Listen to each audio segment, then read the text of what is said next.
কেমন আছেন সবাই? আর্জেন্টিনা ইজিপ্ট ম্যাচের বিতর্কের রেশ কি কেটেছে নাকি এখনো কনফিউশন আছে ভিএআর রেফারিং নিয়ে? যদি থেকেও থাকে সেসব আসলে দূর হয়ে যাবে, কারণ বিশ্বকাপটা এরকমই, দম ফেলার ফুরসত নেই। আজকে রাত থেকেই শুরু হয়ে যাচ্ছে কোয়ার্টার ফাইনালের লড়াই। 48 দলের বিশ্বকাপ এখন 8 দলে এসে ঠেকেছে এবং প্রথম কোয়ার্টার ফাইনালেই 2022 বিশ্বকাপের একটা রিম্যাচ আমরা দেখতে যাচ্ছি, ফ্রান্স ভার্সেস মরক্কো। সেই ম্যাচের সঙ্গে কেমন গেল রাউন্ড অফ 16 এবং সামনে কোয়ার্টার ফাইনালে কি অপেক্ষা করছে, সবকিছু নিয়ে কথা হবে। সবাইকে স্বাগত জানাচ্ছি ফিফা আওয়ারে। আমি ফয়সাল তিতুমির এবং আমার সঙ্গে আছেন আজকেও যথারীতি দুজন গেস্ট। আমাদের সঙ্গে আছেন সিনিয়র সাংবাদিক এবং বিশ্লেষক সনদ বাবলা। বাবলাদা, স্বাগত জানাচ্ছি আপনাকে। ধন্যবাদ। আপনার এত মন খারাপ কেন? আপনার দল বিদায় নিচ্ছে জন্য একদম এরকম মন খারাপ করে থাকবেন? না। ওকে, আমরা একটু আরেকজনকে পরিচয় করে দিই। আমাদের সঙ্গে আছেন সাবেক ফুটবলার জনি ভাই, আপনাকেও স্বাগত জানাচ্ছি। ধন্যবাদ। আমরা আজকে যেরকমটি বলছিলাম কথা বলবো প্রথমেই ফ্রান্স এবং মরক্কো ম্যাচ নিয়ে। তবে তার আগে যেহেতু আর্জেন্টিনা ম্যাচ, সেইটার রেশ এখনও বোধহয় কাটেনি। বাবলাদা নিশ্চয়ই এটা নিয়ে রিপোর্ট করেছেন, মানুষের সঙ্গে কথা হচ্ছে। স্টিল এক পক্ষ এখনও মনে করছে যে সেই দিনের সত্যিকার অর্থেই রেফারিং এবং ভিএআর একটা বড় ধরনের ভুল হয়েছে, যেটার কারণে ইজিপ্ট হেরে গিয়েছে। এরকম কি এখনো আছে যারা বলছে এগুলো? হ্যাঁ, অবশ্যই আছে। সো আপনার মতামতটা কি? যে ফাউলটার জন্য গোলটা বাতিল করা হয়েছে, এটা ফাউল। এটা অবভিয়াসলি এটা ফাউল। কিন্তু প্রশ্নটা হলো যে মানে মিডিয়ায়, ইন্টারন্যাশনাল মিডিয়ায় যেই আলোচনাটা হচ্ছে, এই ও 100 মিটার এখান থেকে রান করেছে, বলটা হলো যে বলটা ডিফেন্স থেকে নিয়ে গেছে। ডিফেন্স থেকে নিয়ে যাওয়ার পথে প্রায় 100 মিটারেরও বেশি সে চারজন আর্জেন্টাইন প্লেয়ারের মুখোমুখি হয়েছিল। তাহলে চারজন আর্জেন্টাইন প্লেয়ারের মুখোমুখি হওয়ার পর তারপর সালা দেন হলো যে জিকোর গোল। হ্যাঁ, তাই তো? তাহলে এইটা আলোচনাটা এরকম যে এইটা কখনো ডিরেক্ট প্লে হয় নাই। ও যদি একাই নিয়ে গিয়ে যদি গোল করতো, দেন আপনি পিছনে এসে আপনার ওই ফাউলটা দেখা যেতে পারতো। এইটা ডিরেক্ট প্লে হয় নাই। এই প্লেটা হয়েছে সে নিয়ে সালাকে দিল। এটা তো তাদের দখলেই ছিল, প্রতিপক্ষ তার বল নিতে পারে না এবং এটাকে বিল্ড আপ প্লেই তো বলা হচ্ছে। হ্যাঁ, বিল্ড আপ প্লে ঠিক আছে। বিল্ড আপ প্লে অনেক সময় হয় যে বিল্ড আপ প্লেটা যদি ডিরেক্টে হয়, ওই একই ইয়েতে হয়, দেন হলে যে এটা একটা মানে বাইরের আলোচনা হলে যে তখন এটা অবশ্যই এটা ফাউল। কিন্তু সালার যখন যেই জিনিসটা হলো, ওই জিনিসটা সালাকে যে ফাউলটা হলো, ওইটুকু দেখে একটুখানি দেখে 1 সেকেন্ডও ছিল না অন স্ক্রিনে, তারপর আর দেখানো হয় না। এইখান থেকে আসলে হলে যে মানুষের ভুল বোঝাবুঝি বলেন, তারপর হলে যে বিশ্বাস অবিশ্বাসের জায়গাটা বলেন, এখান থেকে বড় ধরনের তাহলে ওইটা দেখালো না। আচ্ছা, ঠিক আছে, আমি আপনার পয়েন্ট বুঝতে পেরেছি। আমাদের সঙ্গে আছেন জি একটু ইমতিয়াজ সুলতান জনি ভাই, তার মতামতটাও শুনতে চাই। দীর্ঘদিন ফুটবল খেলেছেন, এই ধরনের পরিস্থিতিতে মানে একটা যেটা বাবলাদা বলছিলেন যে ভিএআর এর কাছে যাওয়া হয়েছে, বাতিল করা হয়েছে, কিন্তু এটাতে ভিএআর এর কাছে যাওয়া হয়নি, মানে মনিটরে দেখা হয়নি বারবার এবং সেটা বাতিল করা হয়নি। কি বলবেন? আমার কাছে যেটা মনে হয় যে মানে ফলটা যেখানে হয়েছে এবং খুব মানে সেন্সিটিভলি ফল হয়েছে, কিন্তু বিষয়টা আর ফ্লিক অফ সেকেন্ড ওইটার সময়টা, এরপরে খেলাটা চলে গেছে। ভিআরের দেখতে কিন্তু যে সময়টা লাগছে, এই পার্থক্যটার কারণে এই জিনিসটা এর মধ্যে গোল হয়ে গেছে। এই সময়টার মধ্যেই আমার মনে হয় ভিআর হয়তো আগে ডিক্লারেশন করতে পারতো, কিন্তু তাদেরও তো দেখতে একটা সময় লাগে জিনিসটা, হয়তো রিউন্ড করে দেখা। না, এই ক্ষেত্রে যেটা নিয়মটা পরিষ্কার, যদি কোনো গোল হয়, বাবলাদা জানেন ক্রিকেটে কি করা হয় এখন, প্রত্যেকটা বলের ওভারস্টেপিং দেখে থার্ড আম্পায়ার বসে বসে, যদি অন ফিল্ড আম্পায়ার মিসও করে। গোলের ক্ষেত্রেও ভিআর এর কাজ হচ্ছে এই গোলটা হওয়ার সময়কালীন সময়ে ফাউল, অফসাইড বা হ্যান্ডবল হয়েছে কিনা সেটা চেক করবে এবং সেটা চেক করা হয়েছে। সালার ক্ষেত্রে সেটা হয়নি বলেই মনে হয়েছে ভিআর এর, বা অনফিল্ড রেফারি যিনি ছিলেন তিনি সেই সিদ্ধান্তে বহাল থেকেছেন। কিন্তু স্টিল এটা নিয়ে বিতর্ক থামছে না, যা বুঝতে পারছি। অফকোর্স ইজিপ্টের জন্য হার্টব্রেক, কিন্তু আর্জেন্টিনা শেষ 13 মিনিটে যে ফুটবলটা উপহার দিয়েছে, না রিয়েলি ইটস গ্রেট। এইটা আনবিলিভেবল। এইটা হলে যে এই 13 মিনিটে যেটা হয়েছে, এটা আমি বলি যে আমি এর আগেও একটা জায়গায় বলেছি যে হলে যে এটা হতে যাচ্ছিল মেসির জন্য একটা ট্র্যাজেডি। সে মেসির পায়ে সেটা হয়ে গেল পরে এপিক। এইটা আনবিলিভেবল। এটা হয়তো বা লিওনেল মেসির কারণেই জিনিসটা এটা সম্ভব হয়েছে, যেটা ট্র্যাজেডি থেকে এটা হলো রূপকথা হয়ে গেল। যে এই রকমের ওয়ার্ল্ড কাপের ইতিহাসে হয়তো বা এইরকম ম্যাচ এবারের ওয়ার্ল্ড কাপ তো বটেই, জি। এইরকম ম্যাচ খুব বেশি আপনি পাবেন না। রাইট, দ্য আপনি গ্রেটেস্ট খুঁজে- কামব্যাক স্টোরি হিসেবে এটা থেকে যাবে। এইটা থাকবে। এবং আরেকটা জিনিস যে হলে যে মেসির হলে যে যখন ভরা যৌবন ছিল তখন মেসির জন্য বিশ্বকাপ কিছুই রাখেনি।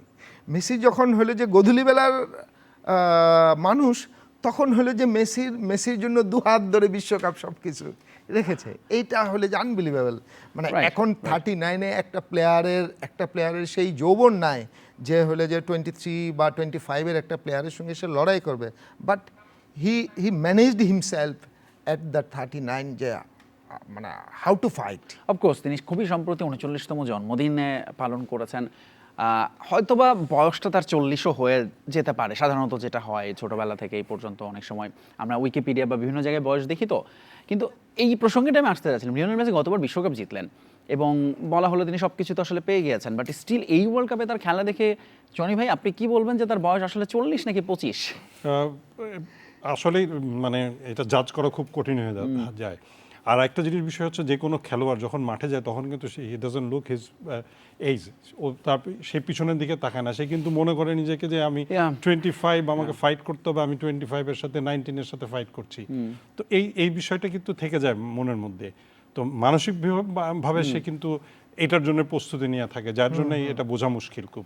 ভাবলাম 4টা দল যদি আমরা দেখি কোয়ার্টার ফাইনালে, ইংল্যান্ড, স্পেন, ফ্রান্স এবং আর্জেন্টিনা, প্রেডিক্টেড মনে করা হচ্ছিল এরা এই 4টা বিশ্বকাপের আগে থেকে সেমিফাইনাল খেলতে পারে। বাকি 4টা যে দল, সুইজারল্যান্ড, নরওয়ে, বেলজিয়াম এবং মরক্কো, কি বলবেন যে এই জায়গাটাতে তো যেমন মরক্কোর জায়গায় স্পেশালি নেদারল্যান্ডস তো থাকতে পারতো, জার্মানি এই ওয়ার্ল্ড কাপে নাই, পর্তুগাল আসতে পারতো। সো এই বাকি 4টা দল আসলে সারপ্রাইজ কিনা? জার্মান ফুটবলটা ঠিক আগের জায়গাতে নাই। 2014-তে যখন ব্রাজিল ওয়ার্ল্ড কাপে জিতলো, ওই জার্মানির ফুটবল আর এখনকার এই জার্মান টিমের মধ্যে অনেক ডিফারেন্স। জার্মান টিমে এখন হলে যে এটাকে কি বলবো যে কাটিং এজটা নেই, যে হলে যে এইরকম কোনো তারকা নেই। আপনি ধরেন যে Messi, Mbappe, even Ronaldo, Haaland, এদের মতো কোনো তারকা নেই যে হলে যে টিমটাকে একটা আলাদা শেপ দিতে পারবে, এই টিমটার বড় একটা অ্যাম্বাসেডর হয়ে উঠতে পারবে, যাকে কেন্দ্র করে খেলাটা তৈরি হবে, সেরকম কেউ নাই। এটা হলো যে জার্মান। আর নেদারল্যান্ডস তাদের বরাবরই দুর্ভাগ্য, তারা এ পর্যন্ত বোধহয় তিনবার রানার্স আপ হয়েছে, সবচেয়ে বেশি তিনবার রানার্স আপ হয়েছে। তাদের সে গোল্ডেন এরা 70s-এ 78 ইয়োহান ক্রুইফ, 74, 78 ইয়ান ক্রুইফ, এটা এবং 2010-এ তারা সবশেষ রানার্স আপ হলো স্পেনের বিশ্বকাপের সাথে। সবচেয়ে বড় ট্র্যাজেডি যে হলো যে জার্মান যেখানে নেদারল্যান্ড, ডাচ ফুটবল যেখান থেকে আমাদের ফুটবলের মানে modern football, আধুনিকায়ন right. অনেক কিছুই আসছে সেই ডাচ ফুটবল থেকেই। হয়তো কখনো ক্রুইফের হাত ধরে, কখনো ওদের আরেকজন হলে যে বিখ্যাত পরের জেনারেশন যারা আমরা যদি বলি রবিন ভন পার্সি, আরিয়েন রোবেনরা, এদের আসে নাই, তারা কিন্তু হলে যে ওয়ার্ল্ড কাপটা জিততে পারে না। এটা এক ধরনের ট্র্যাজেডি হয়ে থাকবে। জনি ভাই বাবলাদার সঙ্গে একমত কিনা, বাবলাদা যেগুলো বললেন জার্মানিকে নিয়ে? আসলে জার্মান তো একটু পিছিয়ে রয়েছে আপনার, কারণ লাস্ট ওয়ার্ল্ড কাপেও দেখা গেছে এরকম, এবং এবারও তো দেখলাম আমরা। যেটা ওরা বলছে যে ওরা নতুন করে এটার শেপটাকে তৈরি করার চেষ্টা করছে, এখন প্রচুর ইয়াং প্লেয়ার ওদের আছে। আই হোপ যে তাদের জন্য এটা আসবে ডেফিনেটলি। ওয়ার্ল্ড কাপের জার্মানের যে রেকর্ড আছে সেই রেকর্ডকে চিন্তা করেই তারা আসতে হবে, বা জার্মানের মতন টিম ওয়ার্ল্ড কাপে ফাইনাল এই দলটার দিকে তাকে সব এত ইয়াং, এই টিম নিঃসন্দেহে 4 বছর পর আরো পরিণত হয়ে আসবে, সেটা প্রত্যাশা করা যায়। আমরা যদি ওয়ার্ল্ড কাপের রেকর্ডগুলো দেখি তাহলে এই জিনিসটা কিন্তু দেখবেন যে একটা টিম তৈরি হতে কিন্তু মানে ধরেন 1 বছর বা 2 বছর হয় না, এটা একটা সময় লাগে। এবং যখন গিয়ে হোল টিমটা সব প্লেয়ার মিলে ভালো খেলে শুরু করে, তখন কিন্তু টিমটা একটা ভালো। ঠিক তাই, এটার তো বড় এক্সাম্পল ইজিপ্ট। 2018 সালে মোসালা দলটাকে বিশ্বকাপে তুললেন, কিন্তু ভালো করতে পারেনি। 2022 সালের পরে 2026-এ এসে তিনি আসলে, আমি মনে হয় যে ইজিপ্ট তাদের সেরা সাফল্যটা পেয়েছে। আর এবং আপনি আর্জেন্টিনার সাথে যে ম্যাচ খেলেছে, আপনি কোনোভাবেই তারা মানে কম খেলেনি। যে যদি তারা ইজিপ্ট যদি এই রাউন্ডে চলে আসতো, এটাও কিন্তু ঠিক তাই। তবে আপনার কাছ থেকে শুনবো যে ব্রাজিল কেমন করলো, কারণ হচ্ছে ব্রাজিলের ফ্যানও আছে আমাদের সঙ্গে। দর্শক আপনারাও আমাদের সঙ্গে থাকবেন। আমাদের সময় হয়ে গেছে ফিফা আওয়ার, একটা বিরতির একটু পরে ফিরছি।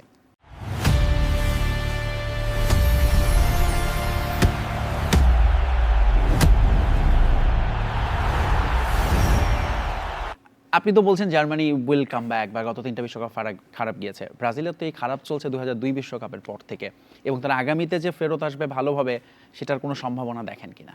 ব্রাজিল যে কোনো সময় ব্যাক করতে পারে, মানে এটা তো ডেফিনেটলি 4 বছরের বিষয়, অনেক সময়। কারণ ব্রাজিল কিন্তু আসলে ফুটবল, মানে ফুটবল দেশ বলতে আপনি ব্রাজিলকেই বুঝি আমরা, কিন্তু তারা এনজয় করার জন্য ফুটবল খেলে, এটা সব সময় তারা বলে আসে, এবং তারা এনজয় করে এটা ফুটবলটাকে, তারা পুরোপুরিভাবেই মানে।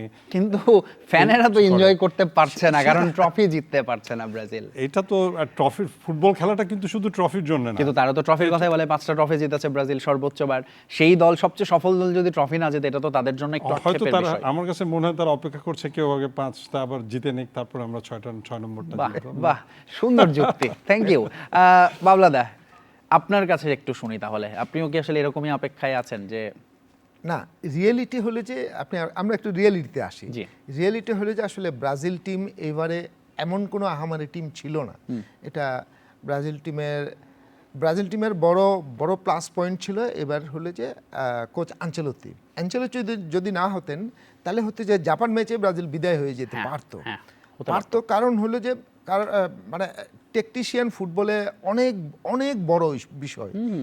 তার আপনি আবার যদি যেই ম্যাচটাতে আউট হলো, ওইটাতে যদি ধরেন তার যে ট্যাকটিক্স অনুযায়ী সে অনেকখানি কাউন্টার নির্ভর ম্যাচটা খেলছে, তার হলো যে ওপেন চান্স পেয়ে গেছে। আপনার প্রথম টাই ব্রেকার মিস বাদ দেন, তারপর এনরিকের যে চান্সটা ছিল, ওই চান্সটা যদি এভেল করতে পারতো, 1-1 এটা পারে নাই। ওকে, তো আপনি কখনো হলো যে কোচকে বা ইয়েকে দোষারোপ করতে পারবেন না যে হলো যে আমরা চান্স পাইনি এই জন্য।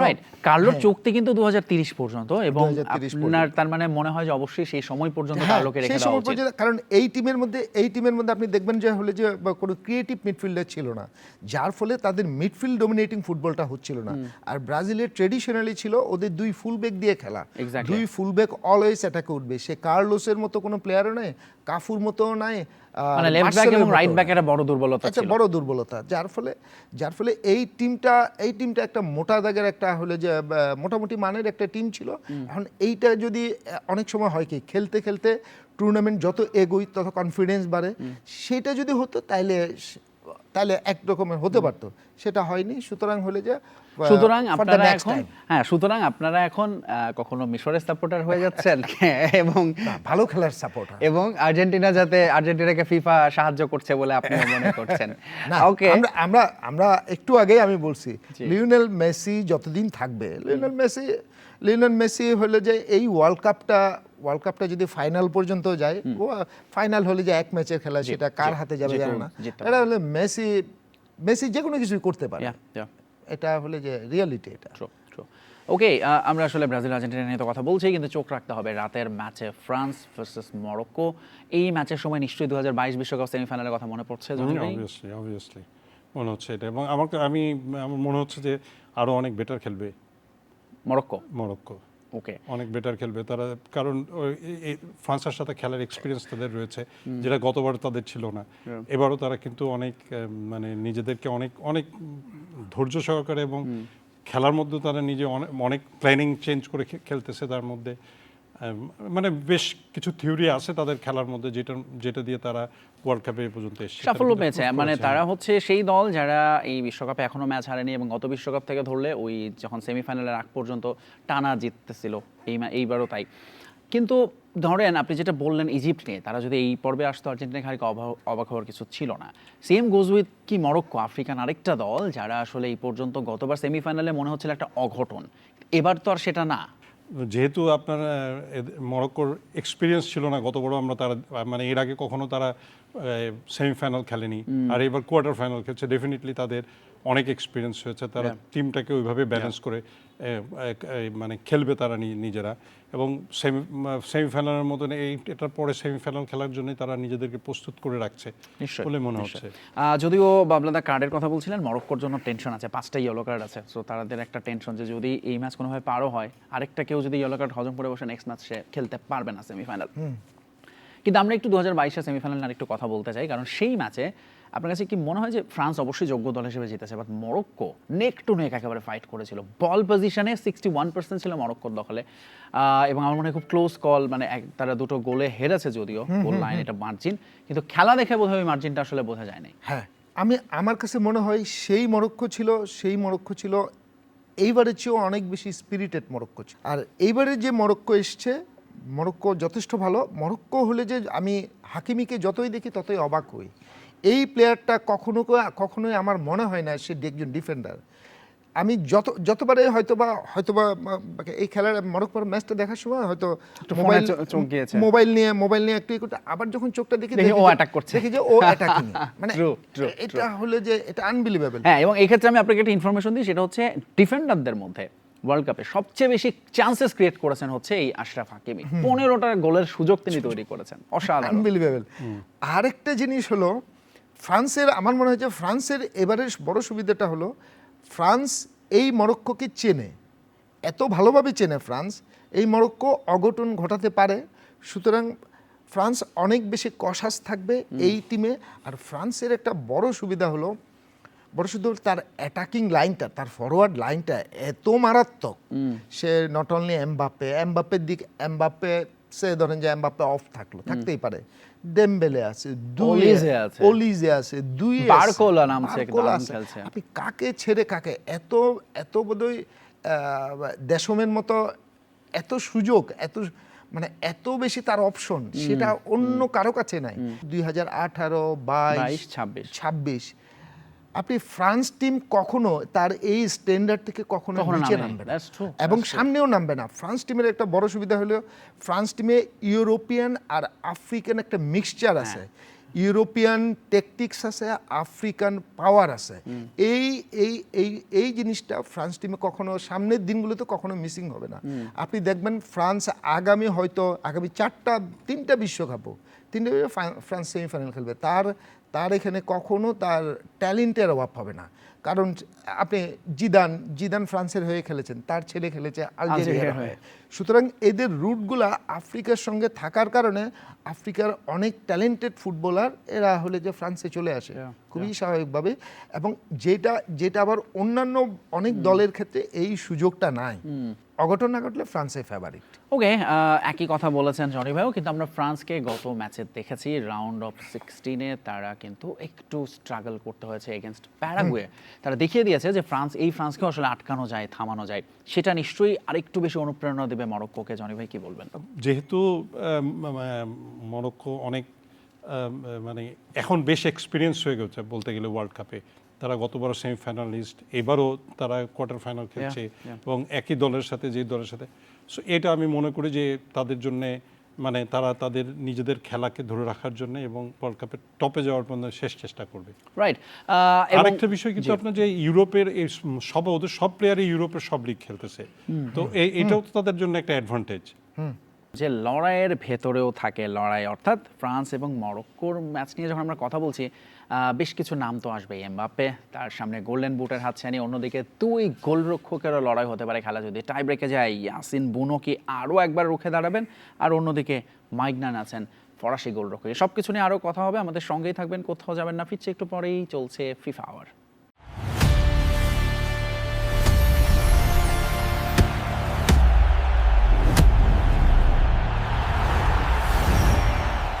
আপনারা এমনিতে আপনারা দুজনই ফেভারিট বলেছেন ফ্রান্সকে, কাগজে কলমে অবভিয়াসলি তারা সেটা, কিন্তু এইবার মনে হয় যে Morocco has the best chance, এবং তারা যদি ফ্রান্সকে আটকাতে পারে, বিকজ মরক্কোর যদি আমরা খেলার ধরনটা দেখি, তাদের যে জমাট ডিফেন্স এবং বল পজিশন, ফ্রান্স যেরকম বল পজিশনকে খেলতে চায় মরক্কোও তাই, এবং মিড ব্লক করবে বলে মনে করা হচ্ছে মরক্কো। সেই জায়গাটাই ফ্রান্সকে তারা যেরকম অ্যাটাকিং ফুটবল খেলে কিছুটা ভুগতে হবে কিনা।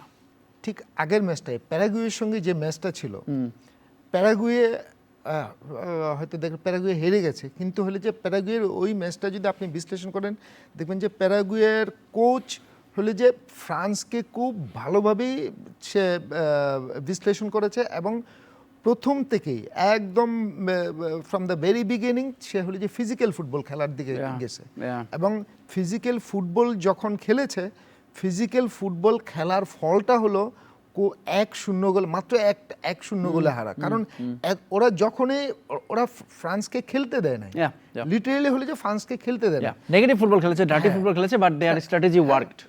স্ট্র্যাটেজি আপনি ওয়ার্ল্ড ফুটবল তো এরকম স্ট্র্যাটেজির উপর দিয়ে চলবে। এখন না জানি এখন হলে যে তাদের যদি তাদের ক্ষমতার সঙ্গে তুলনা করেন, আপনি মরক্কোর ক্ষমতা আরো বেশি।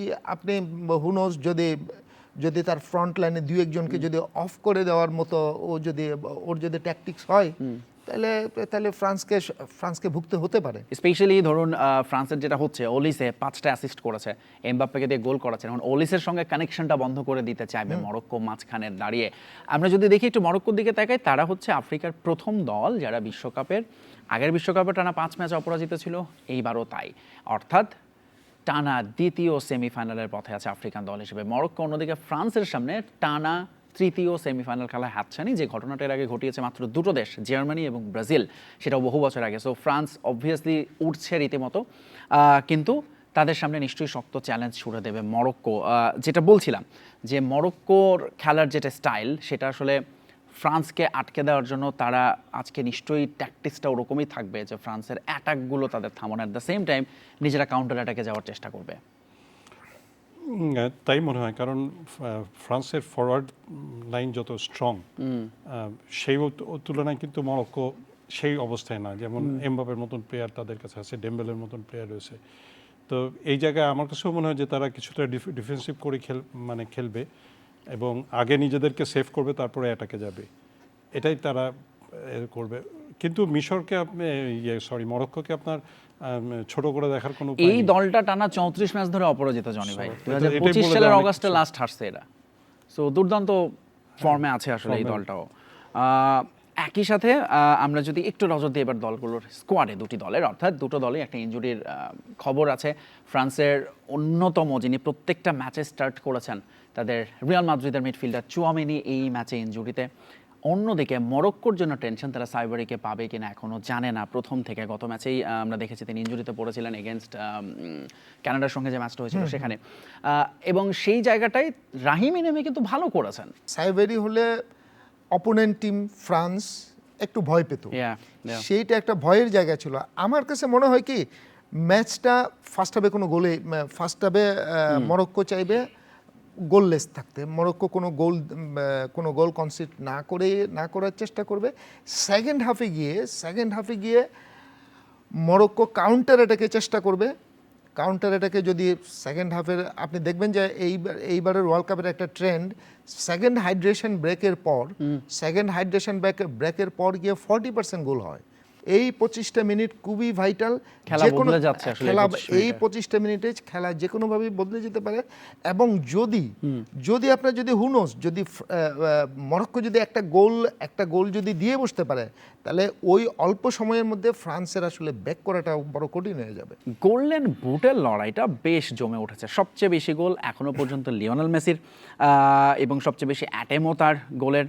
তবে তাকে একেবারেই ঘাড়ের উপর নিঃশ্বাস ফেলছেন হালান্ড, এমবাপ্পেরা।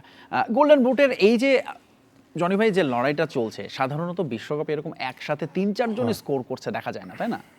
না, আমার কাছে মনে হয় না বিগত বিশ্বকাপে কখনোই এরকম 3 জনের একই রকম গোল স্কোরের মানে স্কোরিং আছে, এবং তার সাথে তাদের ক্যাপাসিটি আছে, ম্যাচ রয়েছে তাদের বাকিগুলি। এটাতে এই কন্টেস্টটা এত কন্টেস্ট দেখা যায়নি বিগত ওয়ার্ল্ড কাপগুলোতে। আচ্ছা, একটু আপনার কাছে আমি জানতে চাই দিদিয়ার দেশাম সম্পর্কে। দেশামস হচ্ছে ফ্রান্সের কোচ, যিনি ক্যাপ্টেন হিসেবে বিশ্বকাপ জিতিয়েছিলেন, ম্যানেজার হিসেবে 18তে একবার বিশ্বকাপ জিতেছেন, রানার্স আপ হয়েছেন, আবার একটা বিশ্বকাপ জয়ের জন্য এসেছেন তিনি। দিদিয়ার দেশামের জন্য আজকে একটা ইতিহাস, কারণ এটা তার বিশ্বকাপে সবচেয়ে বেশি কোচ হিসেবে খেলার যে রেকর্ড, 25টা ম্যাচ জার্মান কোচের ছিল, সেটাকে তিনি স্পর্শ করে ফেলছেন আজকে, 25তম ম্যাচ তার। দেশাম ধরেন তারও তো ক্যারিয়ারে সবকিছু অর্জন করা হয়ে গেছে। একটু আমি আপনার কাছে তার পার্সপেক্টিভটাই বুঝতে চাই। ধরুন আপনি নিজে ফুটবল খেলেছেন, এখন সংগঠক হিসেবে কাজ করছেন, মানে এই ক্ষেত্রে নিশ্চয়ই নিজেকে অনেক মোটিভেট রাখতে হয়, এবং টিমকে ধরুন এই যে এতগুলো বিগ স্টারকে সামলানো, এমবাপ্পে, ওলিসে, ডেম্বেলের মতো ফুটবলারদের, তাকে তো ক্রেডিট দিতেই হবে দেশামকে। টিমকে ধরে রাখা এটা কিন্তু একটা বিশাল বিষয়। আপনার খেলার সময় এক পরিস্থিতি, সে নিজে খেলেছে এবং মানে টপ লেভেলে খেলেছে, সে ওয়ার্ল্ড কাপে পার্টিসিপেট করেছে এতবার, আর এইখানে কোচ হিসাবে দায়িত্বটা কিন্তু অনেক বেশি। তখন তো নিজে একলা খেলার বিষয় থাকে টিমের সাথে, আর এটা হচ্ছে যে পুরো টিমটা তার উপর ডিপেন্ডেবল। Yeah. তো আবার কন্ট্রোল করতে এই জন্য সুবিধা, কারণ প্লেয়ারদের মেন্টালিটির সাথে অ্যাডজাস্ট করাটা হচ্ছে কোচের একটা বড় বিষয়। আর এবং এটা শুধু তাদের খুব ভালোভাবে হচ্ছে দেখেই কিন্তু এত সুন্দর রেজাল্ট পাচ্ছে। ওকে, আমাদের দেখতে দেখতে আমাদের ফিফা আওয়ারে আমাদের আওয়ারও কিন্তু প্রায় শেষ হয়ে এলো। প্রেডিকশন টাইম এখন। প্রথম quarter final France versus Morocco. এখন পর্যন্ত ফ্রান্সকে আমরা এগিয়ে রাখছি কাগজে কলমে। প্রেডিকশন শুনতে চাই, স্কোর লাইন। বাবলাদা যেটা বলছিলেন, ফার্স্ট হাফে যদি গোল না হয়, সেকেন্ড হাফে খেলা কি এক্সট্রা টাইমে যাবে কিনা, বা স্কোর লাইন কেমন হতে পারে? খেলা এক্সট্রা টাইমে যাবে না, খেলা 2-1 টু ফ্রান্স। 2-1 টু ফ্রান্স, 90 মিনিটসের মধ্যে শেষ হয়ে যাবে। জনি ভাই? আমি নর্মালি মানে স্কোর বলি না, কিন্তু মনে হচ্ছে যে এটা দাদা যেটা বললেন এটা এরকমই হতে পারে, হওয়ার সম্ভাবনা বেশি। ওকে, অলরাইট।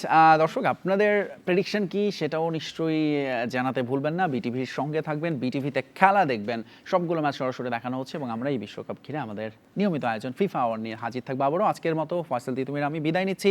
ভালো থাকবেন, শুভকামনা সবার জন্য।